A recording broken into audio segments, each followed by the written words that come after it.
Talk to me about layer 2 solutions. Everyone says they'll save the day. Layer 2 will make Ethereum faster. Lightning will make Bitcoin faster. I think I know what you're going to say, but what do you say to those people, especially people new to this space that are maybe regurgitating something they've been told? What do they need to know? There's a lot to say about layer twos. Let me try to summarize them, and let me come at this with some credentials.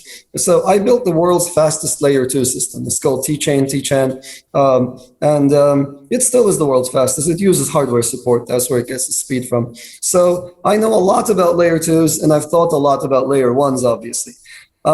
Layer twos are what you use when you run out of all other options. When you are giving up, when you're throwing the towel in, that's when you pull out the layer 2 trick. So it is essentially a way of saying, I have failed to innovate on my chain, and now I'm going to go to layer 2.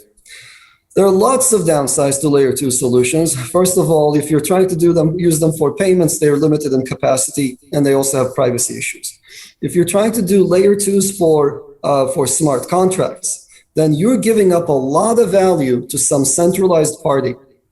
And that's a huge problem. So whoever is operating that layer 2 solution needs to suddenly, or is in a position to order transactions, and they can take transactions from you and can start doing things like jump ahead of you, whatever else. So there are techniques to mitigate some of these, but it's a very difficult technical challenge. The other thing about layer 2 solutions is they do not compose. That is, if you are using one solution, then I need to be using that exact solution. So suddenly we used to have just a common base, a common foundation on layer 1, and now we added something else that everybody has to use. So it's like I ditched my layer 1, and I now have something new called layer 1 plus layer 2, that specific one. The more of these solutions you have, the worse you are, because your liquidity, your infrastructure, your ecosystem gets fractured. And lastly, I think the reason why all layer 2s are fundamentally destined to fail, and the reason why many technologists don't understand why they're destined to fail, is the following.